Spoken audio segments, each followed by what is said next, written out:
Hello guys, कैसे हो आप लोग। चलो स्टार्ट करते हैं हम लोग का लिंक रिएक्शन, है ना। लिंक रिएक्शन पढ़ेंगे, लेकिन उसके अंदर इंपॉर्टेंट टॉपिक क्या है, पायरुवेट डिहाइड्रोजिनेस कॉम्प्लेक्स क्या होता है ये, है ना। इसके अंदर कौन कौन से एंजाइम्स आते हैं, सब कुछ डिस्कस करेंगे। चलो स्टार्ट करते हैं। तो अभी तक मैंने क्या बताया आपको इस पूरे कार्बोहाइड्रेट मेटाबॉलिज्म में कि हमारे पास ग्लूकोज था, हमारी बॉडी के पास। ग्लूकोज ख़त्म करने के लिए बॉडी ने पहला स्टेप क्या किया, पायरुवेट बनाया, है ना, पायरुवेट बनाया। और इस प्रोसेस में ये 6 कार्बन का था, ये 3 कार्बन के 2 बन गए, 3 कार्बन के 2 बन गए। इस प्रोसेस को बोलते हैं ग्लाइकोलाइसिस, है ना, ग्लाइकोलाइसिस। हमने ये स्टडी कर चुके हैं, इसकी रेगुलेशन ये सब कुछ स्टडी कर चुके हैं, ठीक है। अब जो हमारा मेन कंसर्न है वो ये है कि इस पायरुवेट का क्या होगा। अब देखो, इस पायरुवेट का ना बहुत कुछ हो सकता है डिपेंडिंग अपॉन वो उस पर कौन सा एंजाइम एक्ट कर रहा है। बट अभी हम देखेंगे कि इस पायरुवेट का एनर्जी बनाने में कैसे खर्च होगा, कब, जब एरोबिक कंडीशन होगी। क्योंकि जब एनारोबिक होगी तो लैक्टिक एसिड बन जाता है, वो तो डिफरेंट स्टोरी, ठीक है। अभी मैं सिंपल ये बोल रहा हूँ कि कब एरोबिक कंडीशन में एनर्जी बनाने के प्रोसेस में पायरुवेट का क्या होता है। हम सब ने पढ़ रखा है पायरुवेट किस में कन्वर्ट हो जाता है, एसिटाइल कोएंजाइम ए में। यानी कि जो 3 कार्बन का पायरुवेट है ना, वो किस में कन्वर्ट हो गया, 2 कार्बन का। अब दिमाग में क्वेश्चन आएगा, 1 कार्बन गया कहाँ, वो CO2 की फॉर्म में बाहर निकलता है, वो CO2 की फॉर्म में बाहर निकलता है, ठीक है। ये रिएक्शन कराता कौन सा एंजाइम है, पायरुवेट डिहाइड्रोजिनेज, है ना। बेसिकली यहाँ पे एक एंजाइम नहीं होता है, ये एक कॉम्प्लेक्स है। ये क्या है, एक कॉम्प्लेक्स है। इसके अंदर 3 टाइप के एंजाइम होते हैं, बहुत सारे कोएंजाइम होते हैं। आप देखोगे विटामिन B1 होता है, आप देखोगे विटामिन B3 होता है, विटामिन B5 होता है ना, बहुत विटामिन B2 भी होता है, ठीक है। बहुत सारे क्या मिलेंगे आपको, कोएंजाइम मिलेंगे, और साथ ही साथ 3 एंजाइम मिलेंगे आपको। और वो सारे कुछ रिएक्शन कुछ कैसे करेंगे अभी देखेंगे, वो कुछ काम करते हैं जिस वजह से पायरुवेट किस में कन्वर्ट हो जाता है, एसिटाइल कोएंजाइम ए में। और क्या क्या बाहर निकलता है, हमें फॉर्मेशन होती है NADH की, CO2 की, ये कुछ फॉर्मेशन होती है, ठीक है। कैसे होती है अभी हम डिस्कस कर लेंगे, ठीक है। चलो, अब मैं पूरा जो डिस्कशन है, जो मेन डिस्कशन है वो क्या है, पायरुवेट डिहाइड्रोजिनेस कॉम्प्लेक्स। यानी जो कॉम्प्लेक्स है, मैं कॉम्प्लेक्स क्यों बोल रहा हूँ, बिकॉज इसके अंदर मल्टी एंजाइम होंगे। ये एक प्रॉपर एक एंजाइम नहीं है, एक साथ ग्रुप है एंजाइम का जो कुछ काम कर रहा है, जो एक के बाद एक कुछ काम कर रहा है, ठीक है। मल्टी एंजाइम है और इसके अंदर बहुत सारे कोएंजाइम मिलेंगे। अभी गिनेंगे कितने मिलेंगे, अभी देखेंगे, ठीक है। चलो देखेंगे। अब चलो स्टार्ट करते हैं। तो कॉम्प्लेक्स का मतलब समझ में आ गया कि मल्टी एंजाइम होंगे। तो मैंने यहाँ पे हाँ, मेन बात क्या है, ये कहाँ पर होगा, ये आपका माइटोकॉन्ड्रिया में होगा, ये आपका माइटोकॉन्ड्रिया में होगा, ठीक है। इसका मतलब क्या नाम है, RBC के अंदर, इरेथ्रोसाइट्स के अंदर लिंक रिएक्शन देखने को मिलेगी, आप बोलोगे नहीं, बिकॉज RBC के पास माइटोकॉन्ड्रिया नहीं होता है, ठीक है। तो जो भी ये रिएक्शन लिख रहा हूँ ये माइटोकॉन्ड्रिया के अंदर हो रहा है, कब, एरोबिक कंडीशन में, कब, एरोबिक कंडीशन में, ठीक है। एनारोबिक कंडीशन में लैक्टिक एसिड बन जाता है यार, वो तो डिफरेंट स्टोरी है ना, वो चलो अभी देखो मैं क्या बोल रहा हूँ। अब यहाँ पे आपके सामने 3 एंजाइम दिख रहे हैं आपको, enzyme E1, enzyme E2, enzyme E3। इनका हम नाम लिखेंगे, बिल्कुल लिखेंगे, बट अभी समझो कि ये 3 एंजाइम मिलके क्या बनाते हैं, पायरुवेट डिहाइड्रोजिनेस कॉम्प्लेक्स, ठीक है। चलो अब डिस्कस करते हैं। अब मैंने क्या बोला आपसे, ये मान लीजिए क्या है आपका, 3 कार्बन का पायरुवेट, क्या है ये, पायरुवेट, है ना, पायरुवेट है। ये इसके पास गया एंजाइम नंबर E1 के पास, एंजाइम E1, है ना, पहला एंजाइम के पास गया। और उसके पास एक चीज़ होती है TPP, ये क्या है, थाइमिन पायरोफॉस्फेट, यानी कि विटामिन B1 के पास गया। उसने अपने 2 कार्बन इसको दे दिए। अगर मैं लिखूं इस कलर से, TPP ने 2 कार्बन ले लिए, ठीक है, और 2 कार्बन ले लिए, ठीक है। और यहाँ से इससे 2 कार्बन लिए और एक CO2 बाहर छोड़ दिया, एक CO2 बाहर छोड़ दिए। तो आप देख रहे हो एसिटाइल ग्रुप यहाँ लग गया। ये 3 कार्बन का था, इससे 2 कार्बन लिए TPP ने। क्या है TPP, विटामिन B1, एक कोएंजाइम है, ठीक है, जो कि यहाँ पे लग गया, ठीक है। अब क्या होगा, अब ये वापस से ये बनेगा, यानी कि 2 जो इससे लिए थे, एसिटाइल ग्रुप लिया था, इसको छोड़ेगा। अब ये क्या छोड़ेगा, एंजाइम नंबर 2 पे बात आती है। एंजाइम नंबर 2 क्या करेगा, इसके पास होता है एक लिपोएट, है ना, लिपोइड कुछ इस तरीके से होता है ना, ये ठीक है। अब क्या हुआ, ये इसके पास गया और इससे ये दो लेगा। जब इसने ये दो लिए तो एक्चुअली में लिपोइड कुछ इस तरीके से बन गया, है ना। लिपोइड एस के पास क्या लग गए, ये दो लिख दो, ये दो लिख दिए, ठीक है। और ये वाला जो एस था, सल्फर था, फ्री ग्रुप था, वो एस एच ऐसे आ गया। मतलब कहने वाली बात इतनी सी है, पहले एंजाइम पे नोटिस करो क्या क्या हुआ। पहले एंजाइम ने पायरुवेट से मिला और क्या बना लिया, टीपीपी, और ये दो, है ना, मतलब कि एसिटाइल ग्रुप अपने ऊपर लगा लिया, ठीक है। अब सेकेंड टाइम पे क्या हुआ, वापस से ही टीपीपी बनना है, तो वापस से ही बनना है, तो इसने क्या करा, लिपोएट एंजाइम नंबर 2 में जो होता है उससे रिएक्शन करी और लिपोएट को अपने ये दो दे दिए और ये वापस से टीपीपी बन गया, ठीक है। अब एंजाइम नंबर 2 पे बाहर की तरफ क्या लगा होता है, एक चीज़, एक विटामिन लगा होता है, विटामिन B5, कोएंजाइम ए, है ना। ये कोएंजाइम ए क्या करेगा, ये बोलेगा लाओ मुझे ये 2 कार्बन दे दो। तो इसने 2 कार्बन इससे लिए और क्या बन गया, ये 1 कार्बन, ये 2 कार्बन, और क्या चल रहा था, ये कोएंजाइम ए, जिसे हम बोलते हैं एसिटाइल कोएंजाइम ए, जिसे हम बोलते हैं एसिटाइल कोएंजाइम ए, ठीक है। ये यहाँ पर हुआ। अब आप बोलोगे अच्छा 2 कार्बन इससे यहाँ पे चले गए, ठीक है, तो ये किस में कन्वर्ट हो जाएगा, देखो जो ये था ये कन्वर्ट हो गया लिपोइड, एक SH और एक SH, है ना, क्योंकि ये दो चले गए तो ये भी फ्री हो गया, तो यहाँ पे भी H लग गया, यहाँ पे भी H लग गया, तो पहले से था, ठीक है। अब इसको वापस से ये बनना है, मतलब यहाँ से हाइड्रोजन को हटाना है, यहाँ से हाइड्रोजन को हटाना है। तो एंजाइम नंबर 3 में क्या होते हैं, FAD, विटामिन है ये भी B2, है ना, FAD, ये जाएगा इनके पास और यहाँ से दोनों हाइड्रोजन ले लेगा और convert into FADH2, FADH2 further क्या करेगा, अपने हाइड्रोजन किसको दे देगा, NAD को, NAD ने लिया और क्या बन गया, NADH प्लस H पॉजिटिव, ठीक है। तो ये ख़त्म हो गया। बहुत कॉम्प्लिकेटेड था, कुछ भी कॉम्प्लिकेटेड नहीं है, आराम से सुनो, सीक्वेंस जैसे मैंने पढ़ाया है वैसे ही आपको पेपर में लिख के आना है, आपको नंबर पूरे मिलेंगे, ठीक है। देखो क्या हुआ, देखो क्या हुआ, हाँ ये है पायरुवेट, है ना, पायरुवेट गया टीपीपी के पास। टीपीपी क्या है, विटामिन B1 है जिसका नाम होता है, एक्टिव फॉर्म है थायमिन पायरोफॉस्फेट, ठीक है। उसने यहाँ से 2 कार्बन लिए, मतलब एक एसिटाइल ग्रुप ले लिया और CO2 बाहर निकल गई, मतलब ये वाली CO2 निकल गई बाहर, ठीक है। अब ये टीपीपी के पास 2 कार्बन आ गए हैं, अब ये 2 कार्बन वापस देगा किसको, लिपोएट को।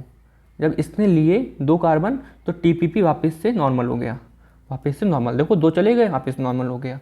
और जैसे 2 कार्बन इसके पास आए तो कोएंजाइम ए ने इससे ले लिए तो बना दिया एसिटाइल कोएंजाइम ए, यानी कि ये भी बन गया, यानी कि ये बन गया, ठीक है। अब क्या हुआ, ये लिपोएट SH हाइड्रोजन छोड़ के वापस से ही बनना चाहता है, साइकिल है ना यार, अगर साइकिल नहीं होगी तो यार एग्जॉस्ट खत्म हो जाएंगे क्लीमेट एक टाइम के बाद, ठीक है।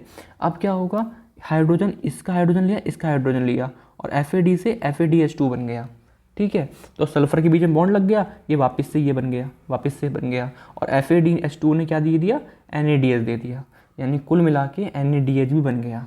समझ में आ रहा है क्या, ये रिएक्शन लिखने में कितनी आसान थी, हम सबको पता था, बट अब हमने देख लिया कि FADH2 नहीं, NADH कब बनता है, CO2 कब निकलेगी, ये कैसे बनेगा, है ना, कितने कितने एंजाइम आ रहे हैं, अभी नाम सुनेंगे हम लोग, बट आई होप समझ में आया होगा आपको, ठीक है। चलो एक चीज़ और देखो, अगर मैं बोलूँ एक ग्लूकोज से कितने पायरुवेट बनते हैं, तो आप बोलोगे 2 पायरुवेट बनते हैं, है ना, 2 पायरुवेट बनते हैं। तो यहाँ पे भी यार अगर मैं एक ग्लूकोज की बात कर रहा हूँ तो 2 पायरुवेट लिख दो, है ना, 2 CO2 निकली, 2 एसिटाइल कोएंजाइम ए निकले और 2 ही NADH निकले, डबल कर लोगे ना यार, ये तो 2 ही कोएंजाइम ये यूज़ हुए, हर चीज़ डबल हो जाएगी अगर मैं एक ग्लूकोज की बात करूँ, जो लेकिन मैंने समझाया है पूरा वो केवल एक पायरुवेट को लेके समझाया था, ठीक है। अब आप बोलोगे NADH का क्या होगा, NADH कहाँ जाएगा, इलेक्ट्रॉन ट्रांसपोर्ट चेन में, हम पढ़ेंगे अलग से, बायोलॉजिकल ऑक्सीडेशन में पढ़ेंगे, अलग से पढ़ेंगे,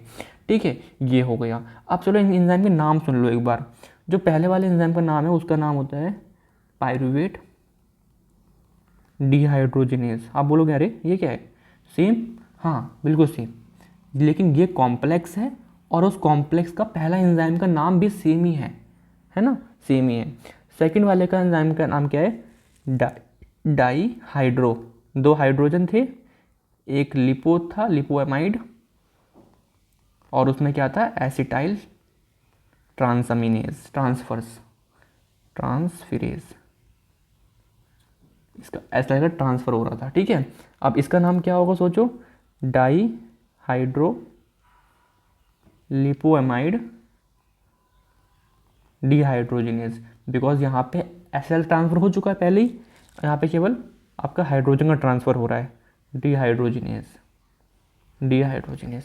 तो आपके ये 3 एंजाइम के मैंने नाम लिख दिए, enzyme number 1, enzyme number 2, enzyme number 3, और इन तीनों को मिला के क्या बोला जाता है, पायरुवेट डिहाइड्रोजिनेज कॉम्प्लेक्स। समझ में आ गया क्या? तो इतना सा था।